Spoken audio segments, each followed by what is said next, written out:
Afternoon, everyone. I'm Shreyasi Pal, Associate Professor at BMS School of Architecture, Yelahanka, Bangalore. We are proud to be a NAC accredited and NRF ranked independent architectural college under the esteemed BMS Educational Trust. Today's research dialogue is part of our research orientation webinar series, an initiative aimed at nurturing a robust research culture within the architecture and allied academic communities. These seminars are designed to foster knowledge exchange and collaborative learning, and we are delighted to have participants from all across India joining us. Your enthusiastic engagement is what drives the success of this series, and we encourage you to actively participate throughout the session. We have already conducted 12 such events, and it is my pleasure to introduce today's session on research writing. I now invite our esteemed director, Dr. Shaila Bantanur, to formally welcome Dr. Shubhi Sonal to BMSSA Research Dialogues. Over to you. Hi, thank you, Shreyasi, and a warm welcome to the today's esteemed resource person, Shubhi. Actually, it's a very interesting topic today, where like we are talking about how to write a journal or the research, especially the maybe the journal or maybe the conference. And before that, just wanted to, because we have a lot of participants here, I think they are going to join. As Shreyasi rightly mentioned, this research dialogue series talks about in various different ways, which will help most of the research scholars, faculties, and not only in architecture, even others. So that was the main intention of having this kind of a session. And in fact, thanks to Shreyasi, like very interesting sessions we are organizing every time and getting a very good response. And a couple of them just want to mention, like, how is the research in architecture, especially like sustainability in research, also the quantitative way of doing in, especially in architectural research. Most of the time we go for a qualitative, and sometimes we get confused, like how exactly to go about the research. In fact, if you just see more in detail, a lot of papers can be even generated, because we do a lot of field works and all that, but still there are a lot of confusions how to write a research, and especially in architecture. And most of the even the faculties have enrolled for the research, and then these are the things which are really helpful for them. So this is a bit of background why exactly this research dialogue series we started at our school, BMS Yelahanka. And Shreyasi is doing really good, and then we are getting a really good response, and then hopefully these sessions are going to be helpful for all the participants. And then we're also uploading on the YouTube channel also, so they can always refer. And interestingly, a couple of sessions also we focused on AI as well. I think 2 or 3 sessions we focused on AI. And today's session again is a very interesting session. I'm sure all of the participants will be, it will be very helpful for them. So with this, a warm welcome to the today's person. I'm also very curious to know, like, is there anything new in that? And with this, thank you so much for being a part of it. And over to you, Shreyas. Yeah. A quick introduction. We are delighted to welcome Dr. Shubhi Sonal, an accomplished urban planner and architect with over 15 years of experience in academic leadership, institutional development, and socio-spatial research. Dr. Sonal currently serves as the Senior Manager at the School of Systems and Infrastructure, Indian Institute of Human Settlements, Bangalore, where she is part of the core team shaping the school's strategic and operational direction. Her work integrates infrastructure planning, cross-disciplinary urban research, and pedagogical innovation, and contributes to the national dialogues on housing, mobility, and public space. She holds a PhD in urban and regional planning from JNFA University, Hyderabad, a master's in city planning from IIT Kharagpur, and a bachelor's in architecture from the School of Planning and Architecture, Delhi. Her academic career spans key institutions including Rewa University and Ramaya Institute of Technology, where she has taught both undergraduate and postgraduate students, led research initiatives, and mentored young professionals.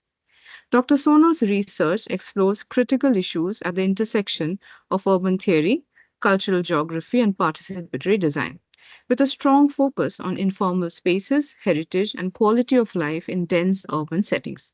Her recent projects investigate fluid public spaces, vernacular housing documentation, and data-driven approaches to inclusive infrastructure. She has delivered lectures and faculty development workshops across India on themes such as research writing, environmental design, pedagogy in architecture, and heritage narratives. Please join me in welcoming Dr. Sonal to the session. Over to you, ma'am. Thank you, Jesse. Thank you for the introduction. Also, thank you, Shaila ma'am, and thank you for first of all organizing these research dialogue series. I'm sure it's very useful to a lot of people, and I think all of us in this ecosystem of architecture and planning research require this kind of guidance that you're providing through this platform. So, kudos to you, and kudos to the BMS School of Architecture. When I spoke to Shresi about the theme for today, I was also wondering, like research writing is something that all of us do dabble in a bit here and there. And then, yes, there are struggles related to it. There was also, I think, Shresi, this question of having a subheading to our talk. And I kept thinking, what could be the possible subheading? And I do have a subheading now. So I think we should call it the struggles of writing and how to survive them. I think you'll all agree. Yeah. So I'll take a minute before I share the PPT and we get started with the slide thingy. But I think today what we are talking about is something that most of us have a love-hate relationship with, and it is something that we are all challenged by, something that we struggle with. And the topic resonates deeply with me also, honestly, because I've wrestled a lot with this topic, with this whole idea of research writing. That blank page anxiety, that self-doubt, that, how do I get started? Even if I get started, who's going to read it? It will never get accepted. And the chain of thoughts that comes.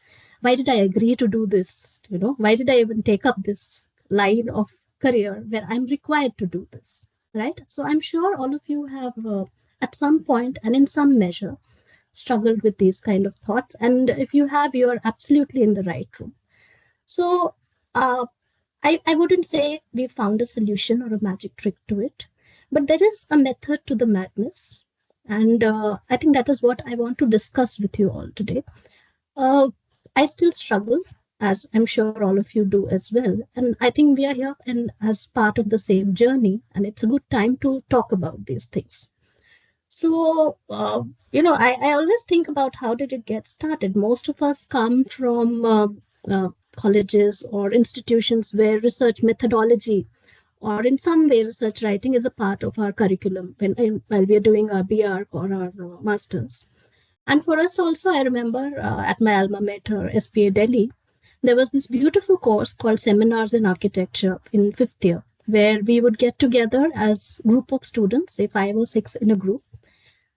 We had the whole semester to do this. We go out, do some research, write a paper, 5 or 6 of us together. And finally, it was, we do a public presentation, a public seminar in that big auditorium. And also a book would be published with all our papers. So when I graduated, I think there were two things which were very precious for me. Of course, the degree, right? The BR degree, and that book that we all got. It was like this prize that we carried away after graduating. I still have it. It's right behind me in that shelf that probably you see there. And I've pulled it out innumerable number of times to show that, my first paper. I've not read that paper again after. I mean, it's been more than 20 years, but yeah, I have looked at that book. I have held that book in my hand several times after that, very proudly. So that was the first brush with writing. Of course, we were doing it for marks, as most things do. Talking about professional writing, I had just joined college to teach in Bangalore, and we were going to have a conference, and this mandate was there that all junior faculty have to submit a paper. Are you guys familiar with this? So yeah, we had to write by hook or crook. The paper had to be written, submitted, presented, and we had a book of proceedings, big fat book which came. Again, I don't know, was there a method to it? We just wrote because we had to. The book is precious, of course. Over time, I felt that voluntarily or less voluntarily, most of the time involuntarily, there is this magic to seeing your name in print. When you see, your name there as the first author or the second author, and there is this sense of pride which you can feel that, you're contributing to something bigger than your day-to-day mundane role. So I think that is probably the greatest motivation. And just to keep that joy in mind, I think that helps to overcome a lot of these challenges that we're going to talk about today. So I'll share my presentation now.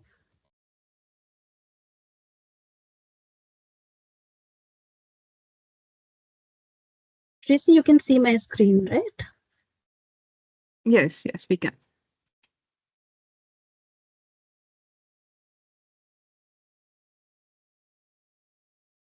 And it's Yes, on slideshow now.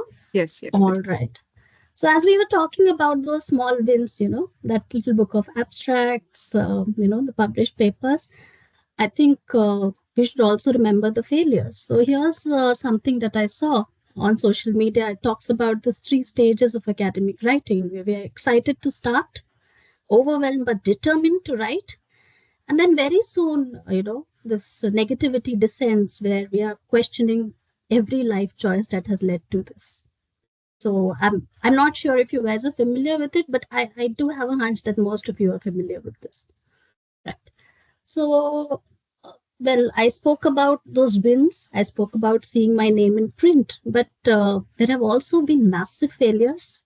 So I remember the first time my manuscript got rejected. I think this was around 12 or 14 years back. Me and my friend from Masters, both of us had done an independent piece of research on gender audit for urban transportation. And this was still at a time where gender audits were not that common.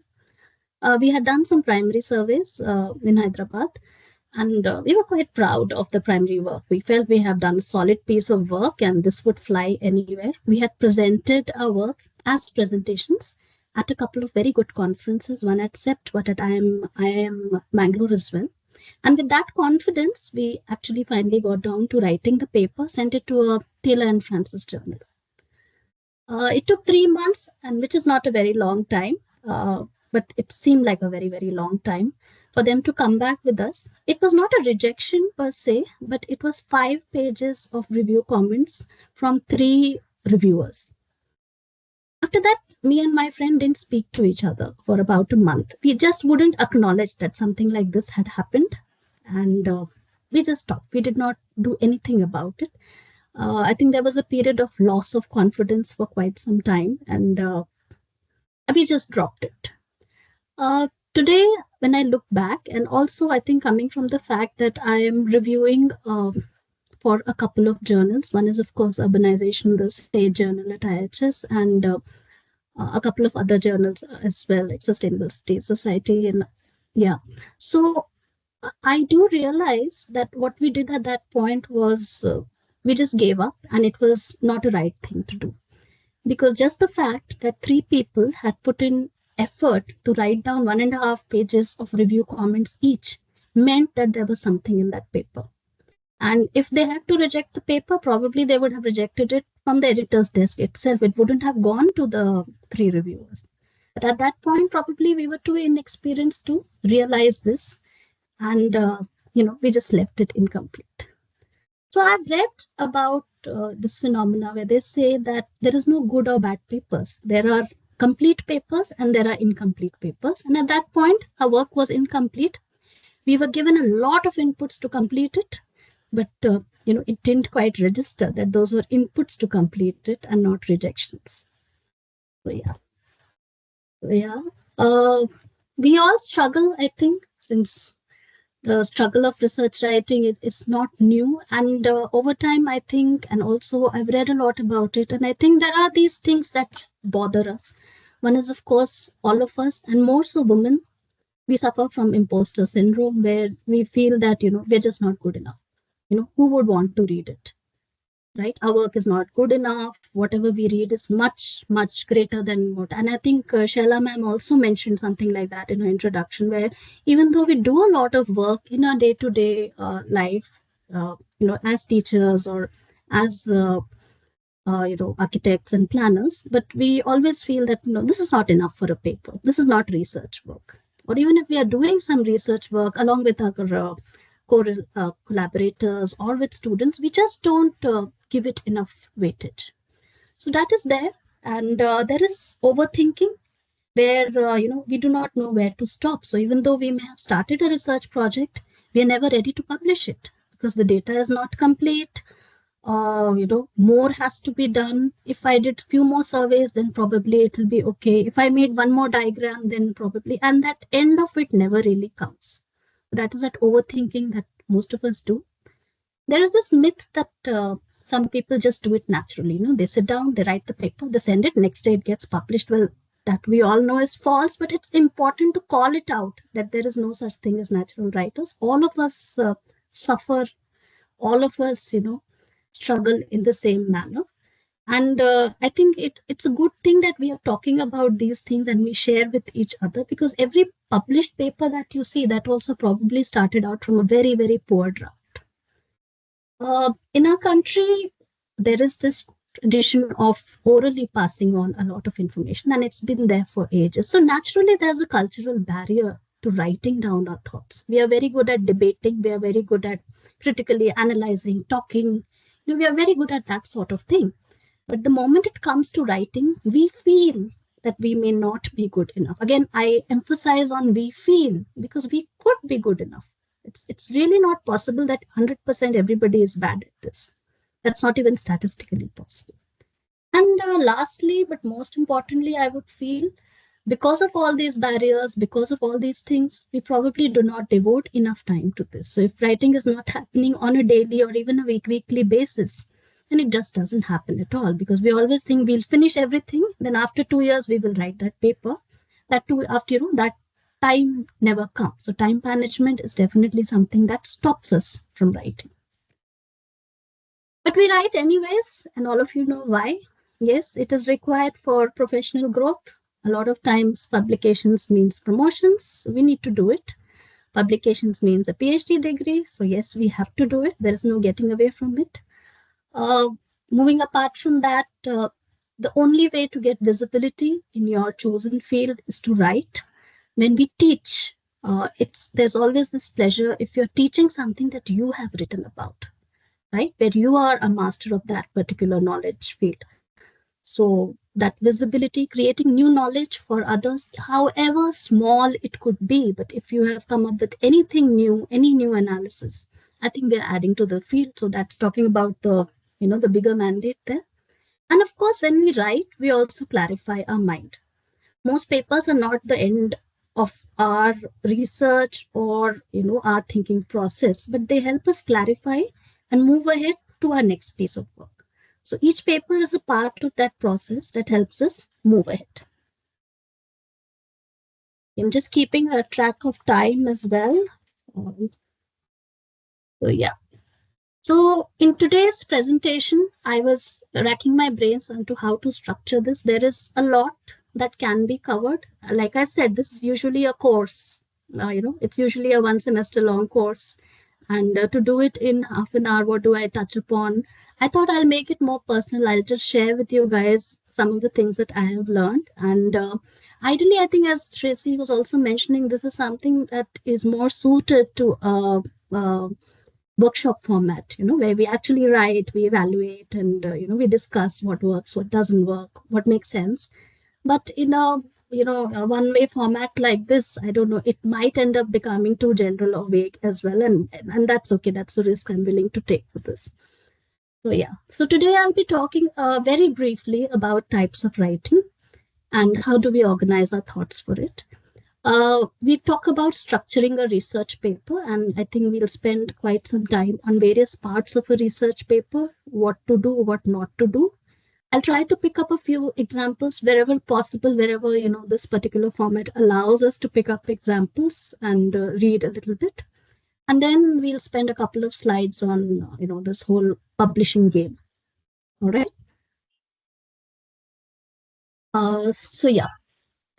So talking about various formats of writing, I think all of us are aware that writing can be done in multiple ways. There are various ways in which we can put out a research work. The first thing that comes to all of our minds, and it's aspirational in a sense, is to have your article published in a journal. So, yes, and we all know there are various types of journals. So, yes, we will talk about that. The other thing that where I see a whole lot of my colleagues trying to get a foot in is conferences, because again, conferences provide us with that opportunity. It takes lesser time than a typical journal publication, and yes, it's a good thing, to go stand, present your paper in a conference, stand and talk in front of a lot of people, get their comments as well. So it is something that gives us, I think, a lot of quick satisfaction as well. When we talk about research papers, there are various types of research papers. They could be case studies, which are very common given our line of work, where we do come across a lot of case studies while teaching as well, or when we go out with students and discover new places, to come back and write about those, maybe compare them, analyze them a little bit. I think most people who get started on a PhD or even a master's do end up writing some kind of review articles where you're doing literature review and uh, just trying to summarize what are the gaps in the field. And then there are popular writings. For example, you may have blogs, there could be commentaries, again, both in popular media as well as in journals, as well as op-eds. In you may write for a website or you may write for a newspaper, where you are freer in the sense to express your opinion on certain themes that are important at that point of time. So, my understanding is most of the audience here are faculty members. So, all of us are familiar with outcome based education, and the various levels of thinking, right? Starts from comprehension to analysis and so on. So, if I were to draw parallels with that in terms of organizing our thoughts for various writing formats, also, I think that is how we can organize our thoughts. So, certain things we just describe. We can move on to the next level where we start describing plus organizing. So we say, okay, this falls into X category. This is a particular typology. There is a relationship between X and Y. So that is where a little bit of analysis or analytical thinking happens. We move on to start expressing our point of view. So there's descriptive plus analytical, also our own point of view, which is persuasive writing or persuasive thinking. And then I would say the topmost level in all of this is probably the critical thinking and critical writing, where we use persuasive thinking plus other points of view. So in this case, it's not just my point of view, but I would also probably talk about other points of view on the subject after finishing the description and the analysis. I've written down words just like we have Bloom's taxonomy. There are words which can help us simplify what I'm talking about. So if it's descriptive, we are just identifying, reporting, recording, summarizing, right? If it's analytical, of course, I analyze, compare, contrast, relate, examine a bit. Persuasive, I argue, I discuss, I take a position. Critical, I debate, I critique, I disagree, again, I evaluate, right? And what level of thinking or organizing your thoughts is required, that may again vary on which writing format you are choosing.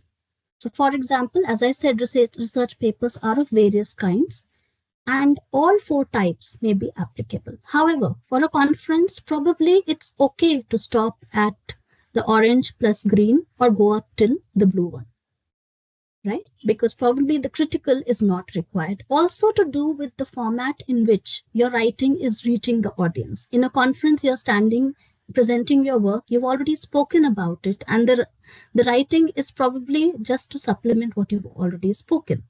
Of course, there are personal benefits of getting the proceedings book in hand, but your audience is the ones who are sitting in the hall over there and listening to you. So, in that case, what is the amount of thinking that is required to be presented? On the other hand, we have case studies, we have review articles where a description and analysis is probably just about it, and it is not really required to go on to the persuasive or the critical level. Commentaries, on the other hand, are places where, probably that critical thinking or the critiquing of what is happening, what others are talking about, what else is happening in the world is extremely important.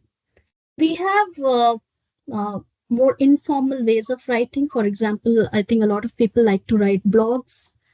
So these are again a combination of these. And while description is absolutely important, that's why I've put it on the top, the other three are optional.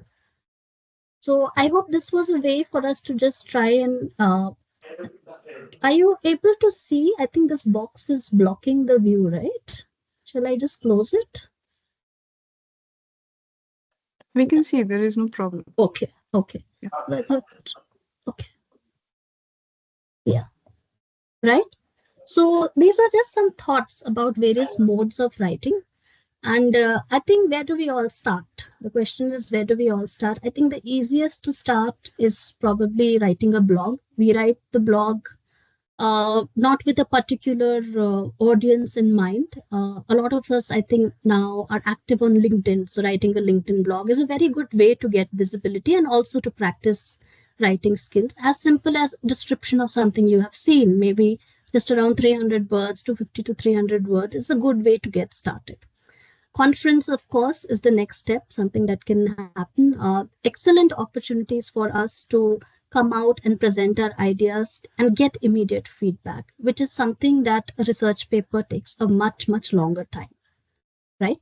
So I think those are the ways to get started. Op-eds is another way where I would say, uh, in this case, usually op-eds are usually accepted by editorials if it is related to something which is happening at present. So anything to do with current issues, for example, government comes up with a policy and you want to say something about it. I think that's the correct. So it has to be timed right. Otherwise, these kind of articles do not really make sense or they do not get accepted.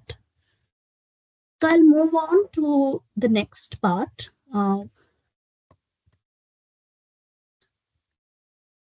Yeah.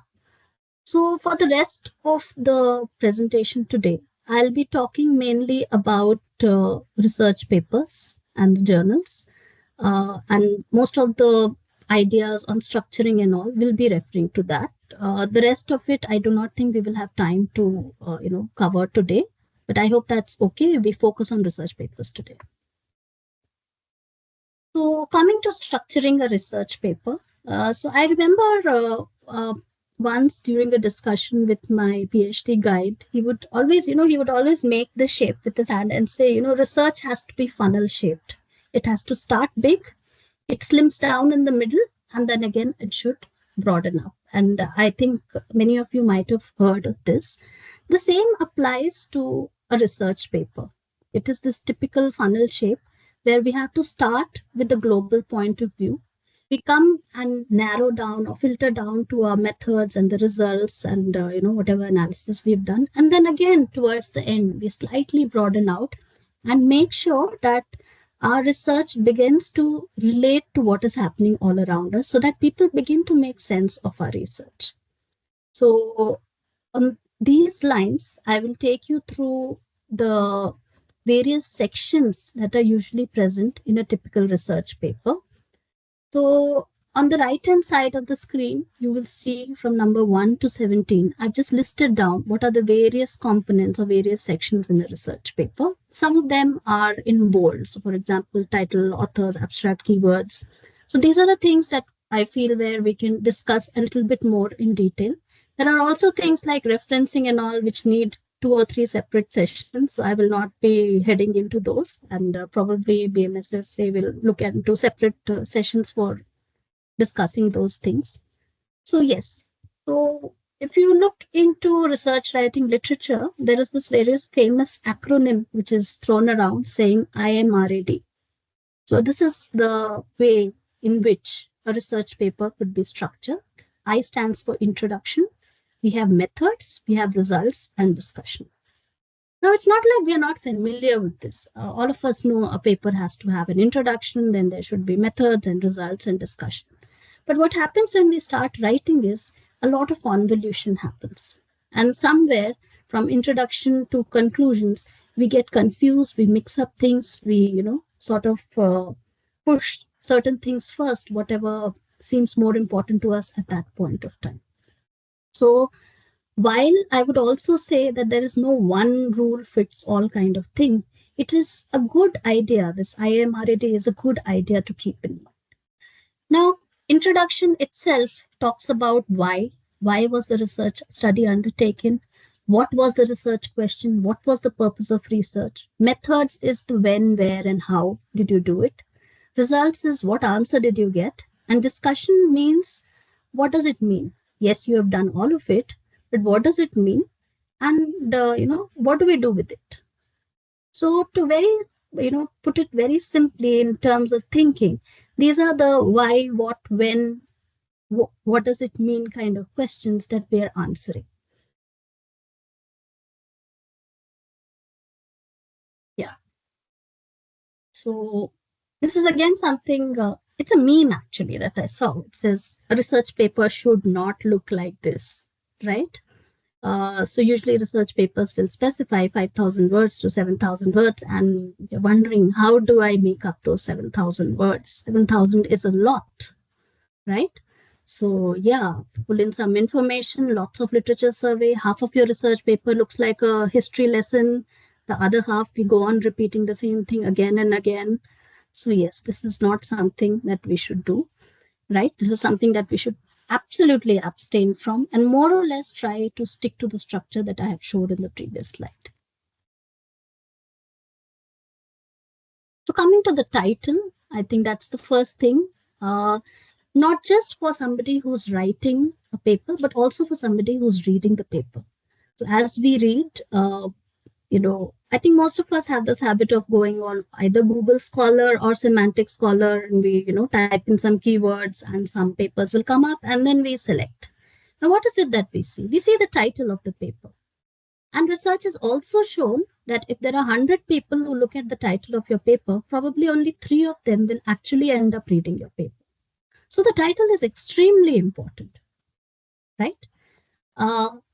We see all sorts of titles that are very interesting to read, and the paper doesn't live up to that expectation. Titles which are very drab, titles which are misleading, titles which are outrageous.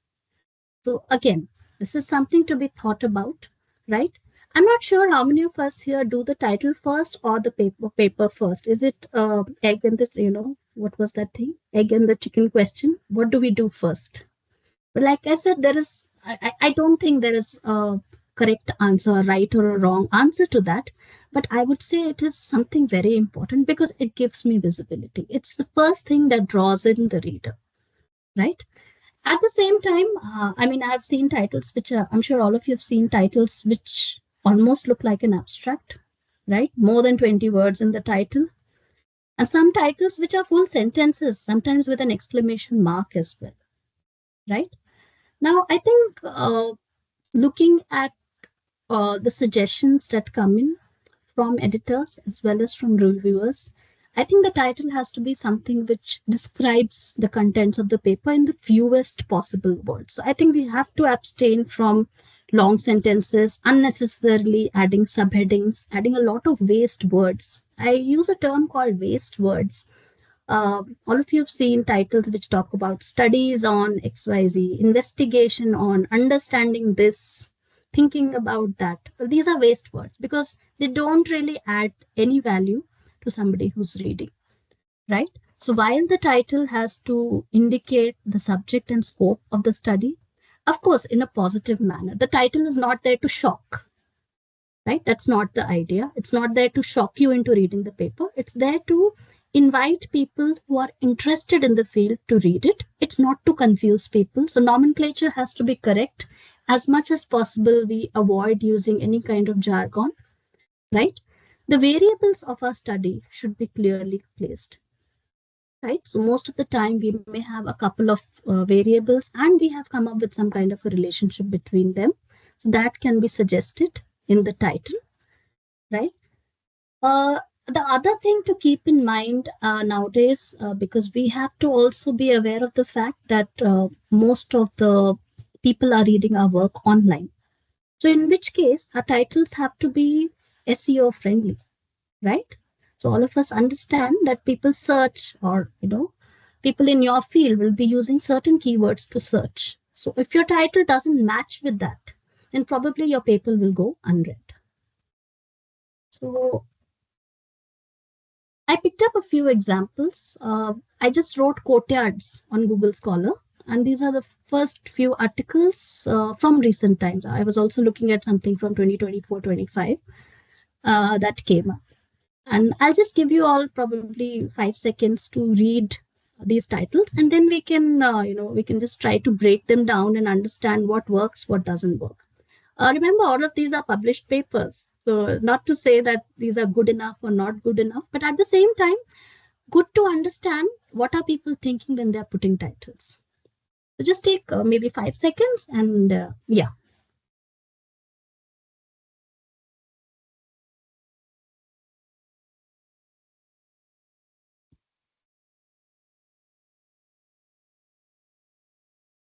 All right. So, most of you would have gone through the titles. I've also sort of highlighted certain terms. So, as you all can understand, the theme was courtyards. The first one says proposing design strategies for contemporary courtyards based on thermal comfort in cold and semi arid climate zones. Now, there are two things that I've highlighted. The first part, design strategies for contemporary courtyards, it talks about what the paper is going to do, right? So there's absolute clarity, there's no confusion. And it also gives me the context, right? So it also sort of locates the paper that, which area of the world are you going to talk about? Or, in this case, which climatic zone you're going to talk about. The second paper, which apparently is a very highly cited one, you can see cited by 55 already, and this is just a 2024 publication. I have some issues here because I couldn't understand everything that this title was saying. Right? I'm sure those of you who are experts in this field can understand, but I struggled a bit because the first thing that came to my mind was UTCI, BWH. What does that mean? Right? So my first instinct, because of this unnecessary jargon, was not to click and open this paper. It did make me curious, but it also sort of discouraged me from reading. However, when I, spent another minute on it, I figured that I do understand these terms. It's just that I'm not very familiar with the jargon, right? So while here in the second title, the method is clearly given, the parameters are very clearly stated, and it looks like a highly successful paper given the number of citations, I would say the jargon is slightly discouraging to a first-time reader. The third one is courtyards as passive climate buffers, enhancing thermal comfort and preventive conservation in Mediterranean climates. Once again, the parameter and the context is called out, but I would also say it is kind of generic in nature, right? So yeah, so we can talk more about these kind of things. Each research is different.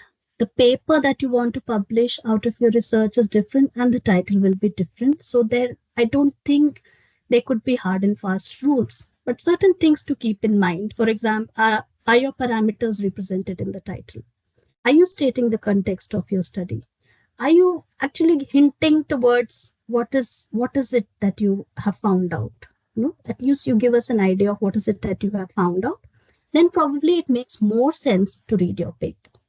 And end of the day, as researchers, I think that is the topmost concern in our minds, that we need to have more citations, more people should read our work, right? Because that helps us as well to build our profile.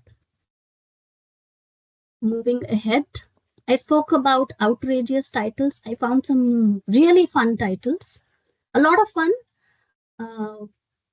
for you to read. A mathematical model of Bieber fever, the most infectious disease of our time. Snakes on a spaceship, an overview of Python in heliophysics, fantastic yeasts and where to find them. Well, now there is that shock value, right? But the question is, will the shock value translate into readership, right? I think that is something we need to consider. Also, the kind of audience that we want to invite. So it may probably make a difference as to where we are publishing it. If it's a blog, I would want anybody and everybody to come and read it. If it's an op-ed in the Deccan Herald or the print, yes, let me really shock people into reading my article. I don't really care, right? But if it's a serious journal where I am going to, the paper speaks for my profile as a researcher, and perhaps, I may be a little bit more careful. So I leave it to you guys, whether you find them entertaining, shocking, or so interesting that you want to click on them and read them. Just consider. Would you want to read the paper after reading the title? Yes or no or maybe. Yeah. Yeah. The next step after the title, as we all know, we are very well aware, is the abstract. Now, my grouse with most of the abstracts is, I think, very well represented in the picture here, because the abstract is like that T-Rex, it just opens your mouth. And then, I download the paper, I set aside time to read it, and it just doesn't match up to the promise of the abstract. Now, this is a problem. It is a problem, first of all, because the audience or the reader has wasted their time, but who cares about the reader? We care about ourselves. The fact is, the reader has also noted that this person's papers are not worth downloading the next time, right? So it doesn't speak very greatly for me and from a future perspective as well. Well, we all know the abstract is sort of, I would say it's like the trailer for the movie, right? And how much do you reveal in the trailer? Do you reveal everything? Do we reveal some of it? Also, to remember that it's not a teaser. Nowadays, there's a difference between a teaser and a trailer, right? A trailer is slightly more elaborate. A teaser doesn't just tease or shock you into thinking about the movie. An abstract is something which actually makes people read your paper. If you remember the nested circles diagram that I had shown earlier, there is the title, there is the abstract, and then there are readers who are finally trooping in to read your paper, right? So all of that was applying there when we spoke about the title applies here as well. But what about the actual contents of the abstract itself? Again, if I were to break it down into questions, it is what was done, where you briefly introduce the topic, why did you do it, what did you find, and whatever you found, why is it important for me to read it? So I would stress that this last part, why are these findings useful and important? I think this is the hook where we are drawing in the reader. And most of the time, what happens is because, we are inside the research, right? We spend a lot of words on what was done and why did you do it, right? And that becomes a problem because this is meant for an external audience. And the external audience is not necessarily that interested here. They are more interested here, right? So, of course, with abstract, there are keywords. And now, in the age of Instagram and hashtags, we all know the importance of keywords, right? So, again, these are things which make our paper or our writing search friendly. These are important concepts. I've seen a lot of examples where people just write the same words that are in the title in the keywords as well. And that's a problem. That's a problem because you're wasting away your keywords. The keyword is there for indexing. The keyword is there for search engine optimization. Keywords were used very highly when we depended on libraries, and libraries would stack items as per those keywords, right? So now the fact is you need to put in terms which would help people search for your paper. So phrases that would probably direct people to your paper. Things that are already mentioned in the title, does it really make sense to put them there again? Maybe a couple of them, but not all of them. So it's not a repetition of your title, really, right? Many times, the method or the technique that you have used may not be represented in the title, but it's a good idea to put it in the keywords because that is something very valuable for the readers, right? For example, if I've done participatory mapping, right? Now, my title may not have the word participatory mapping, but if I were to put it in the keywords, that is definitely drawing a set of audience which is trying to learn about that method through my paper, right? And I think always a good way is to try it out yourself, right? So whatever keywords you've thought of, why don't you put it on Google and search what kind of papers are coming up? Is your paper the same kind or are your keywords leading somewhere else? So always, an easy way to do this check. So this is an abstract of a paper of mine which was published last year.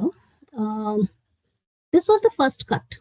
After this, there were 3 further revisions, and I would request you all to just go through it. Maybe take 30 seconds or less than that to read. And then, we'll discuss what were the changes that were required and what finally came of it.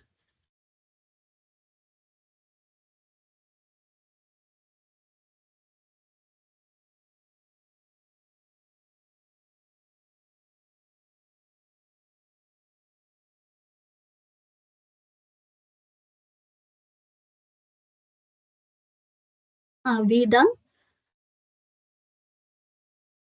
Are we done? Okay, so I'll move to the next slide. The same abstract, what I've done is I've highlighted the various parts that I was talking about. So you remember I spoke about what was done, why did you do it, how did you do it, what did you find, why are these findings useful and important. Now most of these colors show up if I analyze my original abstract. I'm not that bad at writing. I did manage to fulfill most of the criteria. Everything is there. But the reviewers had a lot of comments. They wanted me to revise the abstract completely. Okay. So now when I look back, I see there's a lot of yellow. So there was a lot of what was done. There's very less of why did I do it. There is very less of the purple. What did I find? And if you read this line, it is quite generic. So I helped establish the link between culture and sustainability. Again, very, very general, right? And of course, I had the last line on why it is important. And I mean, this last line actually speaks to the reader as to why they should read it. Okay. Now I'll show you the abstract that was finally accepted for the paper. Yeah. So of course, the number of words has gone up. Yeah. So I've written more, but more than that, not just about the number of words. If I were to break it down again into the yellow, green, gray, purple, and blue, do you see what has happened over here? So most of you would have observed the gray has increased, right? There's a lot of gray here, right? And gray talks to how did you do it, right? What were the methods what exactly did I do? How did I do it? What did I find? I showed it to you in the last example as well, and it was very generic. Here, again, I have just one line of what did I find, but I have made it more specific. So there's a binary assessment framework devised to establish the link. Most importantly, what increased was the blue portion. So why are these findings useful and important, which, as I said, speaks directly to why should anybody read my paper? So the fact to remember is to take a step back from my research and say, look, nobody is really interested in my field. I went and did this study in a particular location in Bangalore. Most probably they will not go back to that, right? But they are very interested to know how I did it. They're very interested to know that what could it lead to? How can it help them? So that is what the gray and the blue speaks to. The method and why are these findings important? So what? So you did it. So what? What does it tell you? Because these are things that help in deciding future research methods or even ideas for people who are reading our papers, right? So I hope I've given you a glimpse into the thought behind organizing the abstract. And I think that disclaimer runs for every slide that every research is different. So, please make your own rules as well. Yeah. The next slide, of course, we're just coming to the introduction. So in this big list that I showed you earlier, if you see number 7 to number 10, what comes under the introduction. And introduction, as we all know, sort of talks about what is the problem to be solved. When we do literature review, the main idea is to see that, okay, I have identified a research problem, but I'm sure others have also looked at it and what did they find and are there gaps in that? So are there existing solutions? That's also something that the introduction covers. Which are the good solutions, right? What are the limitations or gaps there? And finally, having understood what is happening in the field, what is it that I hope to achieve? So these speak exactly to these sections: the background, need for study, literature review, and research questions, and scope of study. Scope is something where we are clearly defining the boundary of our research and saying that this is all that we need to do, and I will not be doing anything beyond this boundary. This is also very important to define right at the beginning of the research, and it sort of again helps us find the right kind of audience for our paper. Now, again, I would refer back to that hourglass model that I showed. And to say that introduction is again something that flows in that where you give the whole picture first. You move from global perspective to a particular point of view. Needless to say, the introduction has to be very crisp and concise, to the point, if I were to say. And the introduction has to end with the hypothesis or the objective, so that from there on, the actual research work that was done, the description of that can begin. Things to avoid, not to make it a history lesson, while, I'm sorry, can I continue? Good morning, everyone. Here I am presenting you how to attend classes.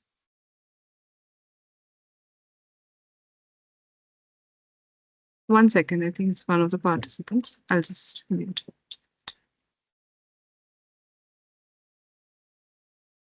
Yeah, please continue. Sorry. Okay, all right. Yeah, that was quite entertaining. Thank you. All right. Yeah, so we were talking about the literature review becoming a sort of a history lesson. Now, what happens is literature review can be very, very painful. We end up reading more than 30, 40, 50, sometimes 100 papers on the subject. And the idea is now that I have read so much, everything has to go into my paper. And that is when we risk, making our paper a history lesson. It becomes a history textbook, right? So the whole idea that what is it that I'm trying to say? I have read, so I'm not trying to say in the paper that I have read 30 papers. What I'm trying to say is what is the current status of research in this field? What are the gaps and how am I going to, bridge those gaps? How can I make some, addition to the field? Right. So keeping that perspective in mind, a very good way to organize the literature review is by themes and not necessarily, as I've seen a lot of students also do, they will keep on quoting what each author said. Right. And that is where it becomes overtly repetitive because 5 authors could have said the same thing. Right. And one sentence is probably enough to summarize that one point that has been said by 5 to 10 authors. Right. A lot of times, now, because we are situated inside the research, we end up even mixing it up with results. So introduction may actually end up with what was finally done, whereas introduction is not supposed to say that, right? The discussion and conclusion sections are going to come up and we risk a lot of repetition if we end up repeating the same thing over and over again. A lot of time, in our enthusiasm, we may use words like this is the first time this is done, the first ever time, a novel method of research, right? A paradigm changing thing. Now, I think that is where I think we should really, really, pull back ourselves a little bit. Sometimes it's okay to say things, but to put them in writing becomes a bit too much, especially from the editorial point of view. So we quickly come to the methods section. And this is very, very important and significant in a research paper because I think I've mentioned to you that most people are coming to read the paper to understand how did you do the study. That method is extremely important because that will help them in their research, right? Your findings are not that important to them. Your literature review is not that important to them. All that stories that you're building before that is not. But if you have used a method which aligns or resonates with them, that will be extremely useful when they are writing and you immediately get a citation there, right? So it does tick box one of the main, parameters which helps determine how good a researcher is, right? So methods, yes, it talks about when, where, and how the study was done. And I think we are all well versed with this. We keep telling students, describe the context, describe the setting of the study design, population, what sampling strategy did you use. Now, when we are doing quantitative research, most of these things flow in naturally. Obviously, you would have thought about these things. There would be a method in place, right? Your variables would have been identified, tools would have been identified. The problem happens in India when we are doing qualitative research, and most of us do dabble in a lot of qualitative research. Now, over a period of time, qualitative research has also become methodical and scientific to a great extent. And it helps if, we are aware of what are the terminologies that are being used to describe those qualitative techniques, right? So I was saying, I think you guys had a session on grounded theory. Now, again, there is a method to it, there's a coding to it. It is, I wouldn't say there is much different from a typical quantitative writing. in terms of writing, that method still needs to be described very well, right? And that carries a lot of weightage for the readers as well as for the people who are reviewing the paper.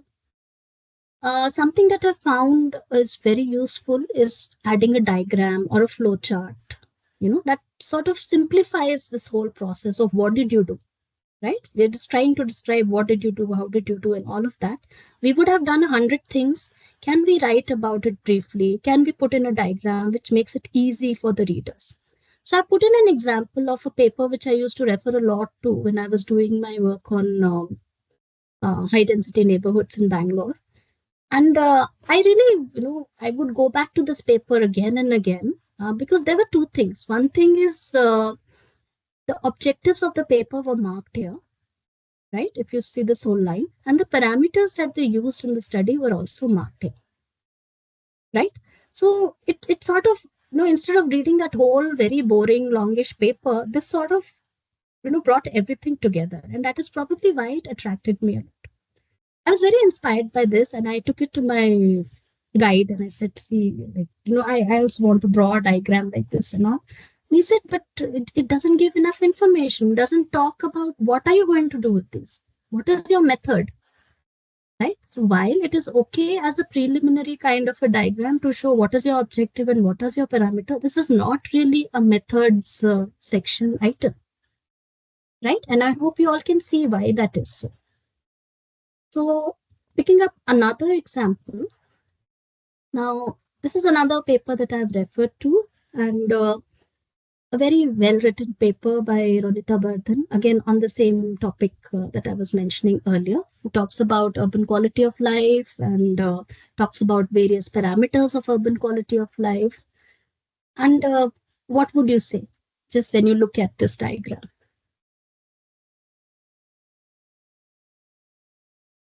Somebody said something, I'm not able to. Tracy, can you read what is the... Can you Yeah, please cross out the recording and transcription box because it's kind of on your slides. Yeah, that is what I was thinking as well. you're right.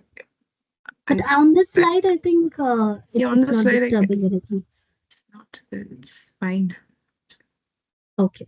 All right. So I will cross it out if it covers any of the text or the images on the Thank slide. you. Thank you. So yeah, I was going back to what do you think of this big flowchart that has been created. Now, I'll tell you what I thought of it. There was a lot of information here for me as a researcher who wanted to follow the methods that the authors had followed. So the parameters were very clearly stated. The way they were stated made it slightly difficult for me to understand because CLB, ACENV, I don't know. I had to go back and read the full paper to understand what this meant. So it was confusing. Jargon is being used. And now that I look at it, there, if you see, the results were also put into this table.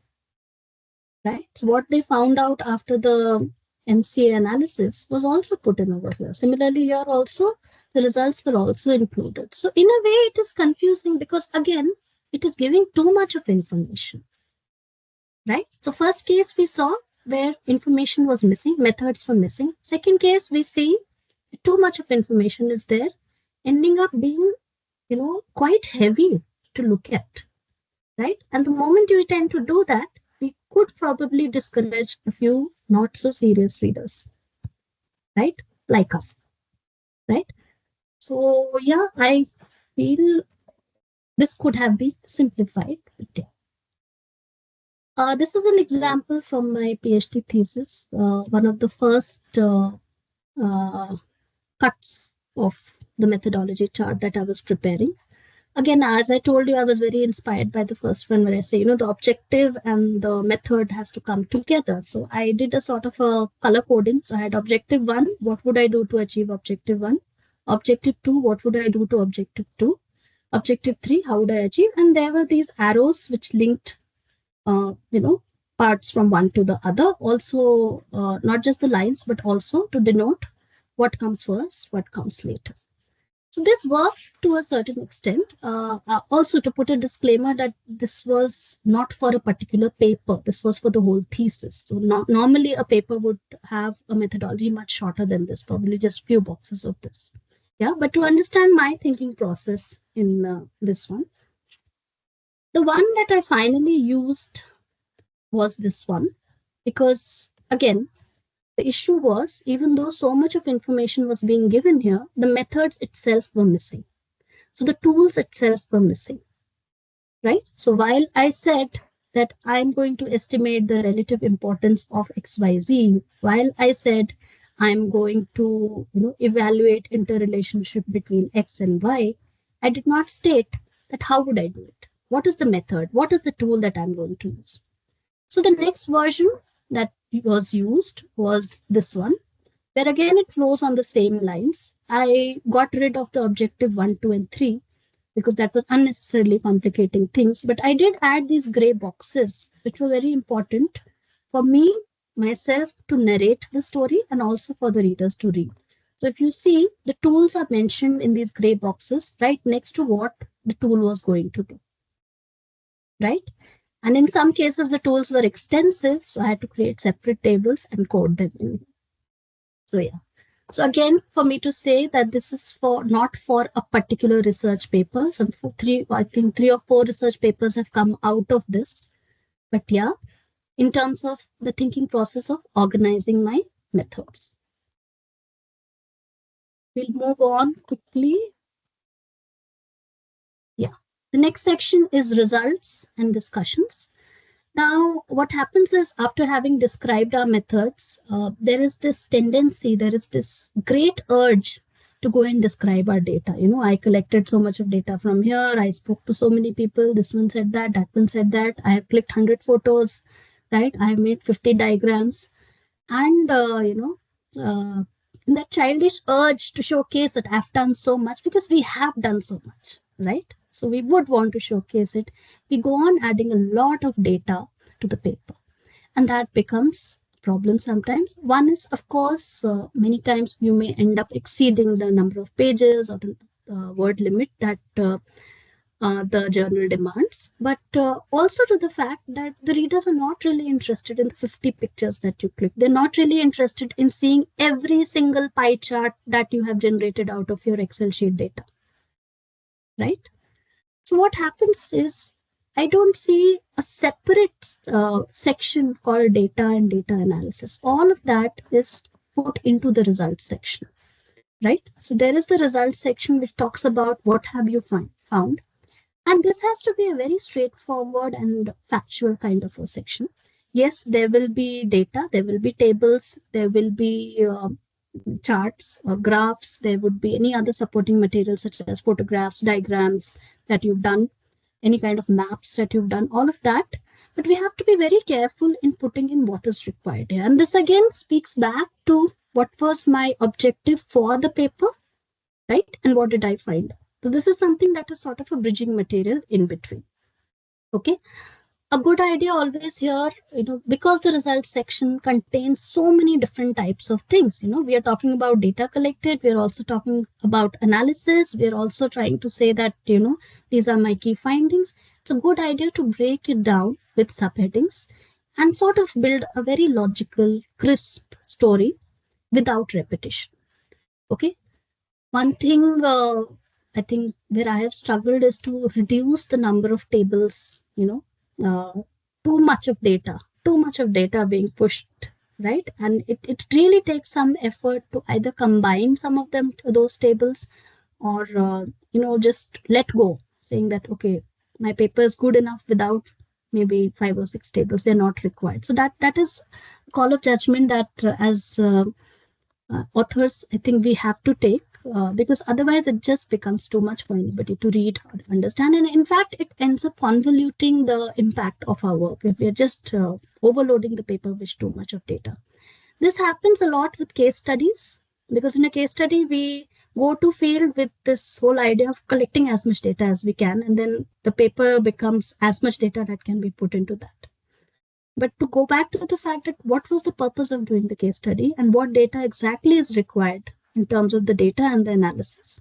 Can some of the data be represented as analysis? Do I separately need to put in data and analysis? Is another question that we need to ask over here. Finally, coming to the discussion section. Now, discussions is by far the most important part of the paper. This is the part where you are generating new knowledge. So, whatever ideas we have as a researcher, why are we researchers? We are researchers because we want to create new knowledge. We want to make additions to the field. This is the part which allows for that freedom. Up till now, everything was a reporting on what was done. This is the part which lets you extrapolate, which lets you put in your own interpretation. But at the same time, this is also one of the most difficult parts to write. And I'll tell you why. So there is often this urge to repeat. So in the result analysis, I found this, you again go on to discuss it. You just probably use bigger words to discuss it, right? And this excessive extrapolation becomes an issue because many times we find that instead of going deeper into the topic, we move away from what we have done. In this whole idea of that hourglass model and that generalizing, we end up moving very far off from what we have actually done. So while you may have gone and studied the green cover in a particular university campus, we end up talking about very broad things like sustainability and global warming in that discussion section, which is okay to some extent, but not for the whole section, right? So this is a section where I think, number one, the main findings have to be stated very, very clearly. And also with reference to the literature survey and the gaps that we had built up right in the beginning. The implications have to be built out. Okay, so these were the findings. Ask yourself the question, so what? So what? What does it mean? Should something change? Should there be a policy to change it? Is there an action point there? Is there a thinking point there? Is there a future question for research there? Right? Also, this is a good time to reflect on the strengths and limitations. There were things that you set out to do, you could not do. It's a good point. I know the discussion section is a good place to acknowledge all of those. And definitely, as we said, offer perspectives for future work. What to avoid? Well, a lot of times, suddenly a new term will come up in the discussion section. So like I said, I gave you the example of sustainability, global warming, something that has not been spoken about throughout, or a parameter which has not been discussed throughout. Suddenly we're talking about resilience building, right? Now that puts off the reviewers because you've not spoken about it. Suddenly, you cannot, this is not a creative writing section. All right. Using too much of imagination now. Okay, your result said X, but you sort of extrapolate and build the story and talk about something else. That again is not a great idea. So last section is conclusions, and that talks about, conclusions, I would really not speak too much about it. Yes, it talks about future scope of research, but something to avoid is let us not repeat anything that we've already said in the paper. So many times I have seen the abstract and the conclusions paragraph is probably the same, or people have even copied the same here. That is something to be avoided. Your conclusions is different, your abstract is different. And in any case, throughout the paper, any kind of repetition, right, whether in terms of theory, whether in terms of analysis or findings, is to be completely avoided. So with that, we come to, I've just put together common mistakes that are seen in manuscripts. One is, so I think we can just read through it. There's no particular order to this. Please forgive this smart art that has been put together. It's not to be read in whatever lines it is showing. That's a problem. Yeah, but some of the main things why papers get rejected from journals. One is, of course, the scope of the journal is very important, and many times, unknowingly, we might send our paper to a journal which is not really interested in our kind of work, and it leads to unnecessary wastage of time. It leads to a lot of heartburn because they are not responding. It's been 6 months, nothing has come, and all of that happens. It may anyways take 6 months, even if the editorial process is going on. Not to say, but I think one way of checking is have you read papers from that journal, right, to do your research? If so, then probably your topic matches with that journal scope. And then probably it is a good idea to send your paper to that journal. If you have not found any paper from the journal useful for your topic, there's no point sending your research work to that journal, right? Inside the paper, many papers do not clearly specify the research question. And I think this is something we've spoken about. The aim is nothing but a repetition, complete repetition of the introduction. You're just talking in general terms. We don't know exactly what is the problem that you're trying to solve through this paper. Structuring of the paper is chaotic, though a lot of times review comments try to correct these. And I wouldn't say the paper would be outrightly rejected because of the structure, as long as the matter is there. But yes, this is something that we could take care of. Each journal has its own guidelines, which I'm sure all of you are aware of. And, I think these are things we've spoken about. Introduction is just review of literature. Methods are not described sufficiently. The same results appear both in table as well as in written form, which means you're repeating unnecessarily to build up the number of words. References are out of date or cannot be accessed. This becomes a big issue, and I think this is something that needs to be looked in. And finally, the discussion section does not link back to the research question that was stated in the introduction section. So if you started with a question and you could not answer that questions the validity of the research, right? And hence, the journal may not be as willing to publish this paper. We come to the last section of today's talk, and this is so there was this whole talk of how do we select a journal, and how do we find a journal. I've just tried to put down some of the parameters, some of the terms that are thrown around, and in the absence of there is no I think platform which really tells us that what exactly is what. These are terms that we learn on our own because we've heard somebody use it, we've heard somebody say it, we've read it in a particular document or a guideline, or so often these terms become very confusing. Now, to put it very simply, where do I publish? Well, I publish in a journal which is released by a credible publisher. I have listed some of the credible publishers which are and this is a very, very short. This is probably 1% of that list. There could be more to it. In India, there are many other journal publishers also. But I would still say these 4 or 5 are good places to start our search for journals. So to go to their websites like Elsevier or Springer or Taylor and Francis, start searching for journals, start looking at their work. I think that's a decent enough place to start off with. So while we have journals, the other thing that is there is these are these indexing databases. And I've seen a lot of people getting confused between the two, right? So indexing databases are sort of ranking the journals, or they are measuring the impact of the journals, and hence they list them. Google Scholar also does this. Google Scholar also indexes journals. Web of Sciences also indexes journals. Some of them just bring them into their fold. For example, Google includes it. Google is not necessarily giving a particular benchmark of how good or bad that journal is, right? However, Scopus tries to do that, or the citation index, the Science SCI index tries to do that. So these are indexing databases, and these are nothing but measures of the quality of the journal. And again, if we are just searching for which journal to read or which journal to select, probably these are good places to begin with. Some of these are very wide. Google Scholar is very wide, tends to include a whole lot of different types of journals, and it's difficult to make out which is good, which is bad.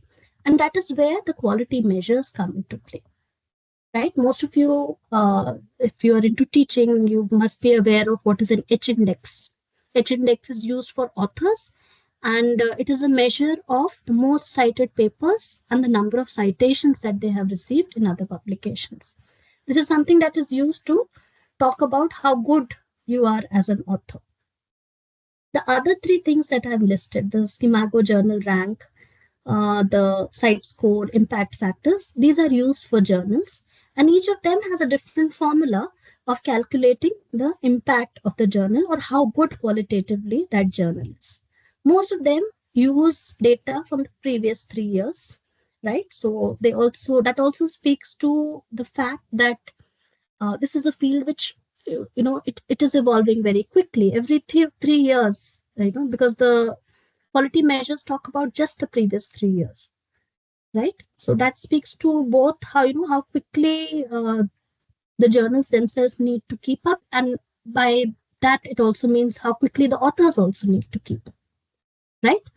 And most of you would also be familiar with this whole idea of Q1, Q2, right? Q3, Q4 journals, where of course these are again quartiles, top 25% of journals in the list. In the Schimago journal rank are Q1, Q2, Q3, Q4. Now, where do I start? So, say I go to the SJR Schimago site, I search for journals for architecture and planning, and I get all the Q1, Q2, Q3, Q4 journals. Where do I start?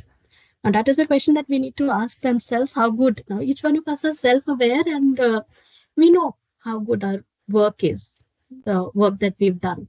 And based on that, probably it's a good idea to select realistically, unnecessarily to bang your head against the wall, when your work doesn't match up to the Q1 journals, is probably a waste of time at the initial stages of our research career. So it's okay to start low, but as long as that leads us to the next step. Till last year, till the UGC Care existed, now UGC Care has stopped updating since last October. And until then, it was a good idea to go to the UGC Care website and look at Group 1 and Group 2 journals. Group 1, so the website still exists, but the fact is they've stopped updating it, adding journals or removing journals. So, yeah, I don't think it is valid anymore. But at the same time, the database remains, and maybe a good idea if you're really struggling to find journal names to just look at it. So Group 1 journals are those which are mostly Indian journals and which have qualified to be in the list through UGC Care scrutiny. Group 2 is all the others, so whether it's a Scopus, Web of Science, or Social Science, and so all the other ranking indices, UGC also brings them into its fold, right? So, what are the other ways of checking? It's quite common for us to fall for predatory journals and send our very valuable work to a journal which may be predatory in nature, which may actually sort of pull down a reputation, right? So, how do we check? So, one is, of course, we look at the publishing house, right? Which are the publications? Uh, a good way to see is, if you can go to that journal website from the Schimago site itself, because then the correct email ID would have been written. No, sorry, the web ID would have been written. Otherwise, a lot of duplicates do exist in India as well. So going through the indexing website to the journal website is a good idea. Checking the impact factor, number of issues per year. Now, we take it as granted that a journal which is doing the proper review process will not be able to release more than 3 or 4 issues in a year. In fact, most good journals come up with only 1 or 2 issues in a year. If somebody is releasing something every month, then obviously the quality checks are not in place, and we have to think twice before sending our work, which is very hard done work, to that kind of a journal. Article processing charges is another thing. If somebody's saying, give me 2,000 rupees and I'll publish it next week, clearly something is not right. Also talks about the review process. Any review process would take time, and anybody who's not doing that, and that is a sign of not such a great journal. The website itself, the technology interface, whether they have a proper website domain or they're using a Gmail ID, these things can be used to check whether we are on the correct journal website or whether it's a duplicate or a predatory journal website. So I just put in some links here, some ranking, indexing, and publishing house websites. But in any case, these are easily available.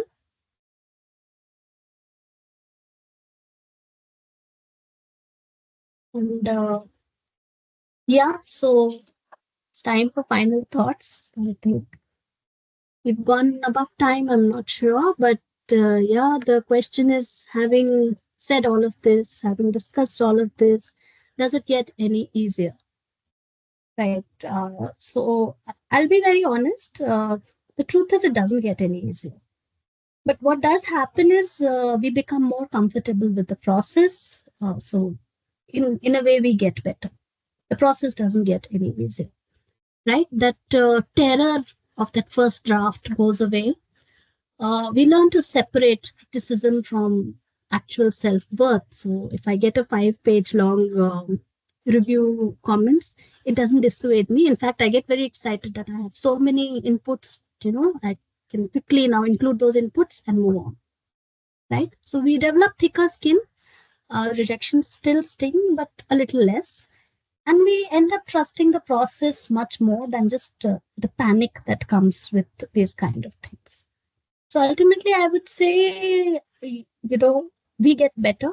We learn to deal with the process, and we learn to deal with make the best of the process. And while doing so, we also sort of develop writing as a habit and not a chore that has to be done to just satisfy certain, or tick box certain things. So that's all that I have to share today. Thank you so much. I'll just stop sharing now.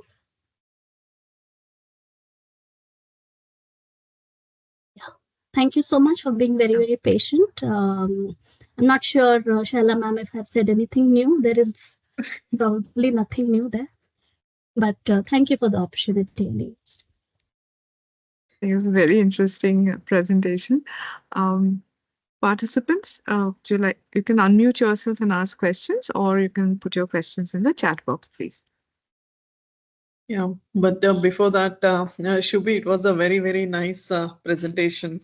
In fact, you very nicely you explained with a lot of patience, and it was very point to point, and very apt for the beginners, like whoever like had that phobia, like how to write a paper, and what are the difficulties and all that. Very nicely you explained.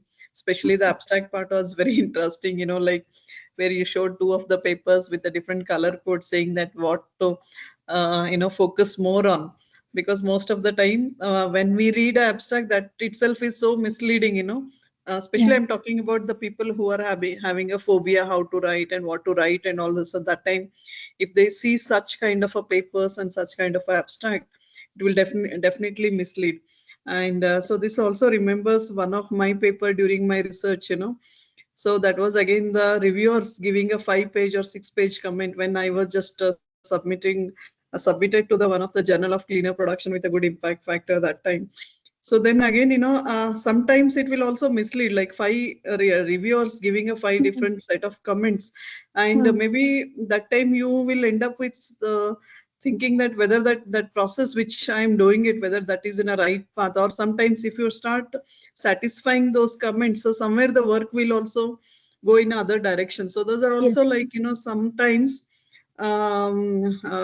those challenges are there, getting lot of reviewers comment, and then whether to really justify all those comments, or maybe whatever is based on your research, it if it demands, then go with that, and then go for the thing. And yeah, one more thing which I want to add here is, like most of the time when we write a paper, we have to analyze ourselves, like whether what kind of a quality of, because everything self assessment is always the best. We can really understand whether this can go for which kind of a journal, or Yes. sometimes we write it, okay, now it can go in a very lighter journal, just go and visit and perception based, or sometimes a very lighter case study based research and all that. So I think it's always better to search the journal based on the kind of a quality of the paper which we have written it, so that it will be like possibility of publishing also is more, and then little bit it will boost your confidence also. Otherwise, most of the time we end up with doing this mistake, saying that okay, now later somewhere we will hear about that paper or journal, and then we simply send it. So those kind of things, if we avoid it, I think definitely it helps to start the journey of the research writing. And but otherwise, the presentation was very relevant, and definitely I think it must have motivated to the participants. Thank you. Thank you so much, Hannah ma'am. Yes, I think self-awareness is required in any part of life. So yeah, I would also like to say now with the AI, now we have ChatGPT or DeepSeek. I'm seeing a lot of students put in their papers, generate abstract. Now, when such abstracts are generated, they will promise you that big dinosaur, right? And while it is okay to take language help, I think that is something we have to resist that temptation. Or even if we have generated it, all of us might want to dabble with technology, as in when it comes, we cannot turn away from it. But we have to tweak each and every word in that generated text so that it shows a realistic picture of what we want to do. So I think that's a word of caution. Most of us here are teachers as well. So it's also something that we have to inculcate in our students, to say that let us accept that people will use these LLMs, and then what? How do we move ahead with that? How do we make sure it's used positively? So this actually reminds me, when I was finishing my BR, we were still doing drawings by hand at that time. In our final jury, there were these one or two very uh, technologically advanced boys in our class who would come up with 3Ds, right? And so this whole thing was whether it can be shown in the jury or not. So at some point, that acceptance came. There is only to a certain extent that we can push away things and saying that, no, this is not allowed, don't do it. It does get accepted, it becomes a part and parcel of our lives. And I think that is how we have to deal with AI also when we are writing. The temptation is huge to put in something, take whatever it is generating, and within 1 hour you can write your paper, right? So one is to be aware of it. Please try it out completely as much as you can, experiment with it so that you know exactly what's going on, what are the possibilities. Yeah. The other thing, as you said, was I think a workshop mode is something that would help in this kind of a thing, and you can probably look at it, calling somebody, can even deal with the language or the writing part, somebody from a literature background also, to help with that. Yeah. So we have a question in the chat box. Sikon, would you like to read out the question yourself, or should I read it out? Yeah. Hi. Am I audible? Yeah. Yes. You are. So, hi, Shubhi. Wonderful presentation. I know I could just have a discussion on the first slide for almost an hour or 2 hours with you, because that really made sense to all of us. But I think on the first question, a very basic question that I'm going to ask you, because most of us are writing papers, which is very new to us. So the first question would always be, how can we narrow down a broad area of interest into a focused research problem? So that is somehow my first question. So how do we really go about it? That, if you can. And the second question, obviously, she can read it out to you. You have anyway answered that before, but yeah, that's my first question to ask. Thank you. Well, Sikon, hi, first of all. So Sikon knows me from the days of your, yeah.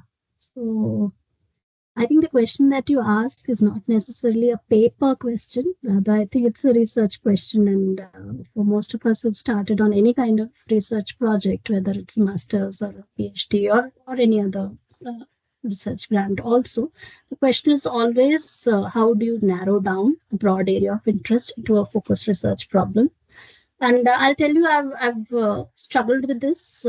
After finishing my PhD, I think I've struggled with it more, because the PhD has an end point. But now that when I pick up research projects, it's like, I want to do this, I want to do that. And there are no limits. One can do whatever you want to do. I think we have to be very practical about it, Sikon. There has to be some kind of a method. One is, what is the kind of time do we have? What is the kind of resources do we have? Right? And how much of those resources, in terms of time, in terms of effort, that we want to spend, right? A good idea is to actually list down all the possible ideas that you're getting and start to eliminate them one by one, because you'll find that a lot of the ideas that we are coming are often impractical, or they will probably take 10 years to develop, or probably it's not possible to come up with a published result by the next year or something like that. So if we start walking, thinking backwards like that with this process of elimination, probably it is possible to uh, narrow down. The other thing that I spoke about was the scope of study, where we sort of decide on the boundaries of our study, right? And this is something that doesn't really happen in architectural planning research, but in social sciences, it's quite common to build an analytical framework. So while you are doing your literature review, if you read theoretical papers, you will figure out that there is an analytical framework that you can generate, or there are various ways of thinking about a topic, and you will have to finally uh, say that I'm going to follow this particular analytical framework. So if we are able to set in that analytical framework, then probably we will be able to limit some of the new thoughts that are coming in and focus only on the parameters that we have analyzed in that analytical framework. So I think that is something that I have also learned recently in the past few years, because this is a very common problem that you're saying. One feels like one wants to do everything and doesn't know where to stop. uh, Writing helps if you are able to write down 3 research questions that you are going to deal with in the next X months, right? If it's 3 research questions, probably you need 6 months or more. If it's 1 research question, probably so you can decide and you set those boundaries for yourself, write it down, and then we have to have, you have to have the gumption to stick to it. So I don't know if there is a technical answer to this. There is a psychological aspect to it as well. But yeah, these are the things. I think writing down the research question, in my case at least, I type it out and I try to stick to it. That really helps. And then I tell myself that I will not go beyond this. So I I hope think I've answered your question a bit. yes. Thank you so much. The second question, I think again, somehow you have answered, but I just want to read it out for you.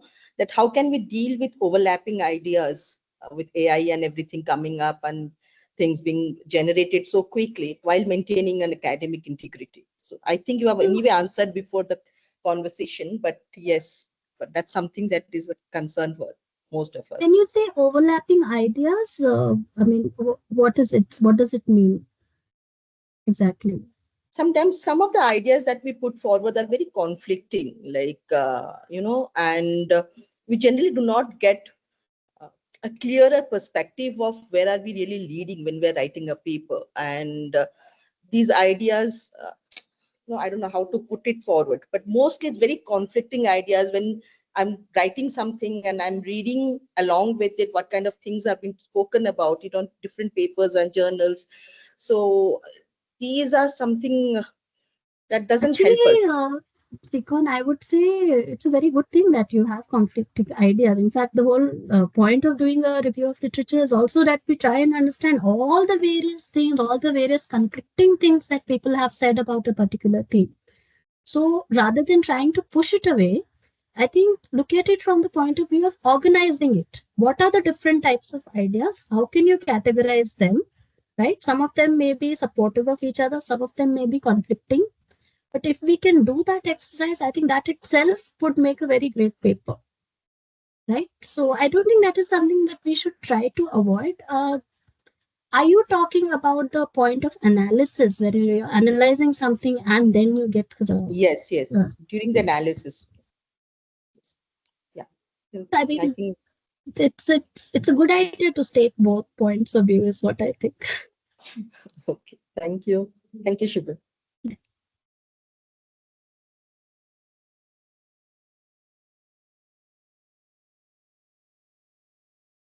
Are there any more questions? You can directly unmute yourself.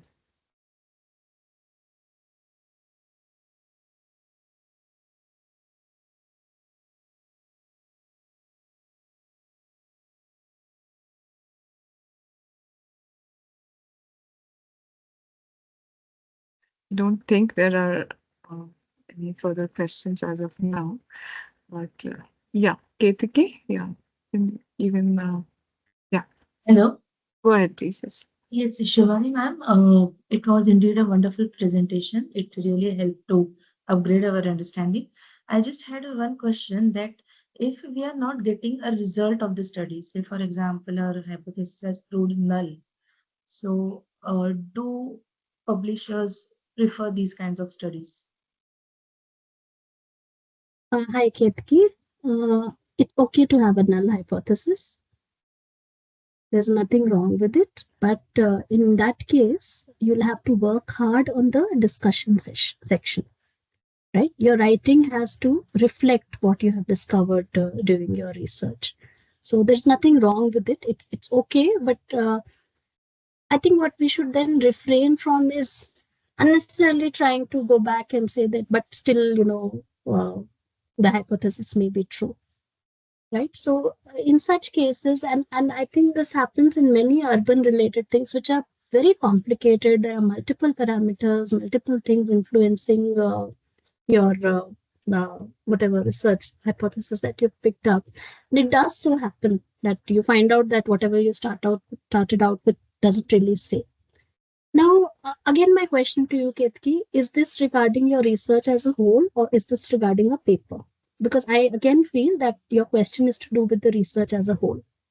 So is that true?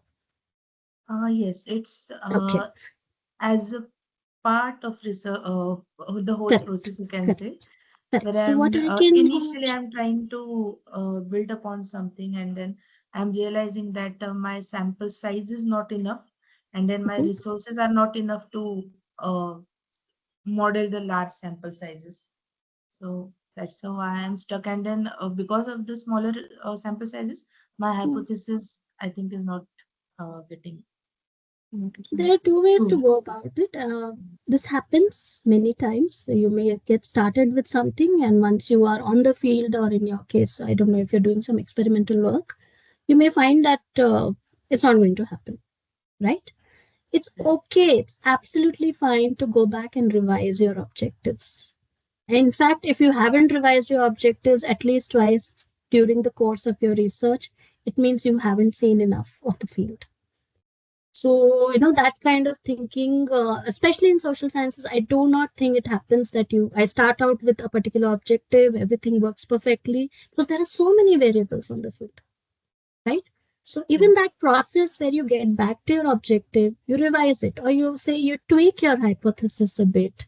In your case, probably then your sample size and all has to be increased. That is one option. And if that is not possible, you have to go back and change your hypothesis or your objective. Of course, with the permission of your guide or co-collaborators, whoever, whatever the process may be. But it's absolutely fine to do that. That is a part, that iteration is in fact a part of I would say any research or practice, anything which is to do with the real world. I think that is a part of the process. So I don't think we should shy away from it. If you put the same question to a paper, I think a paper is written when you have finished your research. So that is a different case, right? That is why I asked you to clarify whether you're talking about your research as a whole, because this is quite common. If you ask for five researchers, were you able to do exactly what you said you'll do when you submitted your initial research proposal? No, everybody changes after 2 years. Once you've finished your literature review, once you've done some pilot surveys, everybody goes back and changes, tweaks their objectives and their methods. I think just take it as a part of the process. Yes. Okay. Thank you.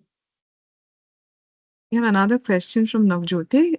Should I read it out or you want to? Yeah, I'm trying to read it here. How do we connect different ideas and findings in research to...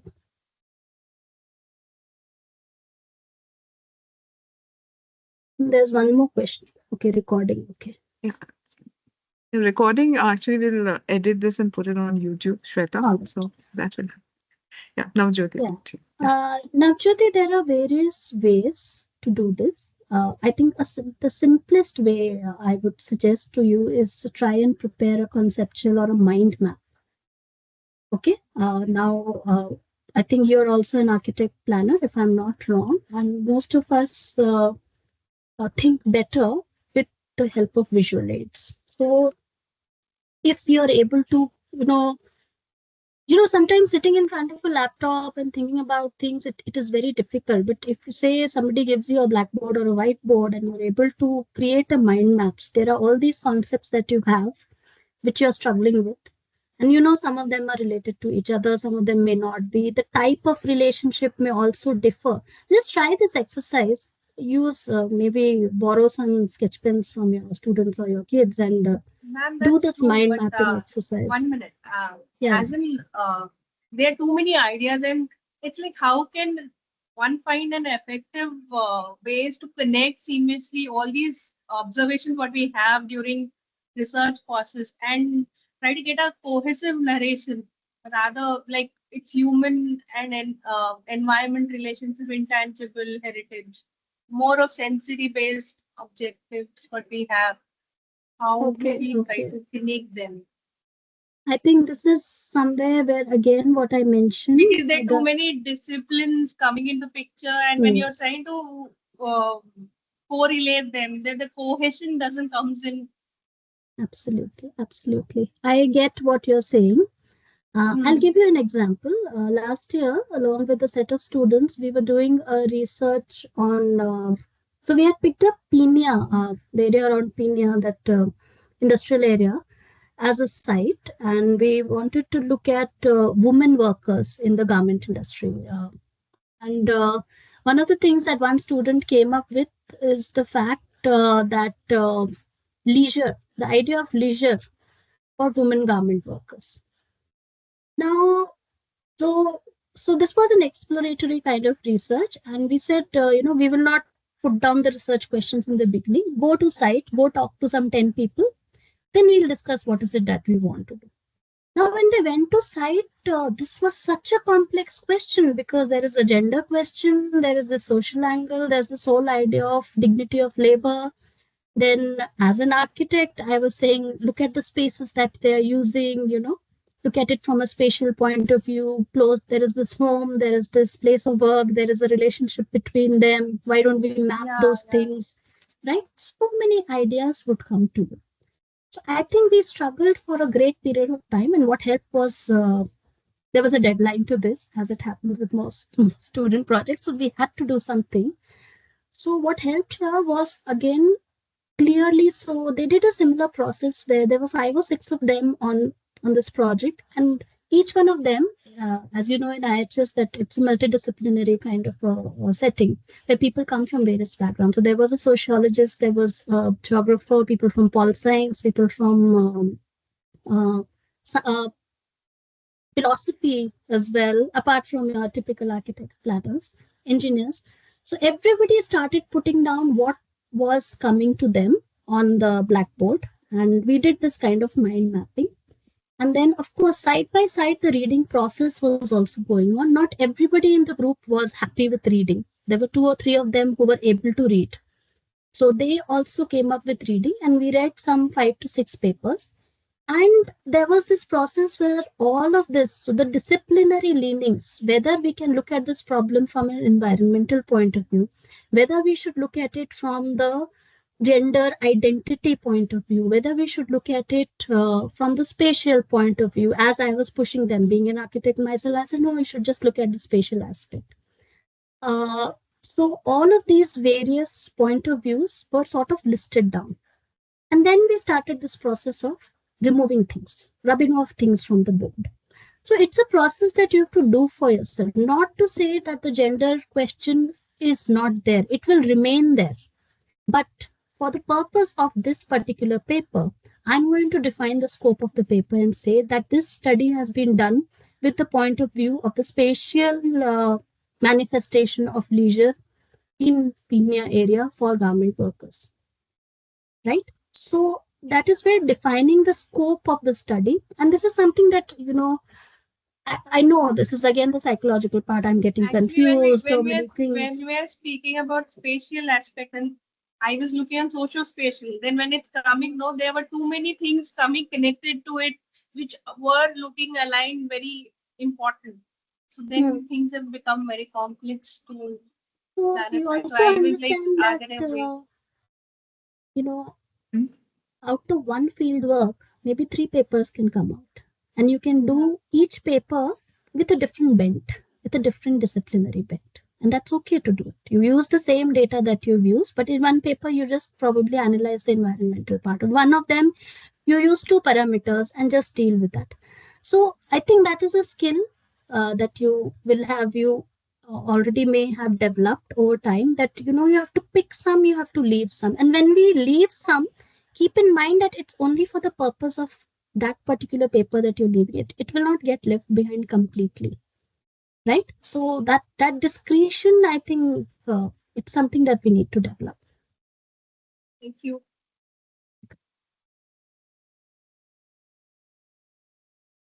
Do we have any other questions?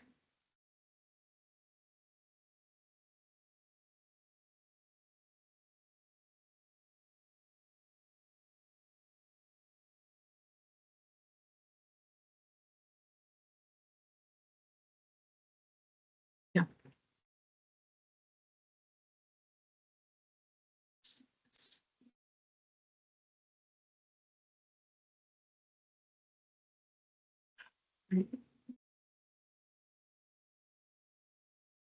I think that's about it. Yeah. Ketaki, have raised your hand, but do you have a question? No. Okay.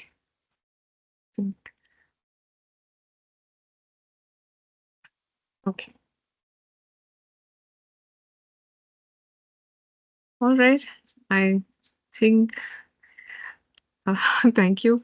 Thank you for a very interesting conversation. And again, as you said, I think the most important part for all of us is to start writing. And yeah, the rest of the things, I think they sort themselves out once we get over the fear of writing, as you currently mentioned at the beginning of the presentation. I think that's something we all have to work on. And thank you. Thank you for doing this for us. And thank you to all the participants for joining us. Do continue to support us in our initiative. Thank you, ma'am. Thank you. Thank you. Thank you so much, Reshi. Thank you so much, Sheila ma'am, and to all the very patient audience here. And all the best to all of you in your writing journey. Thank you.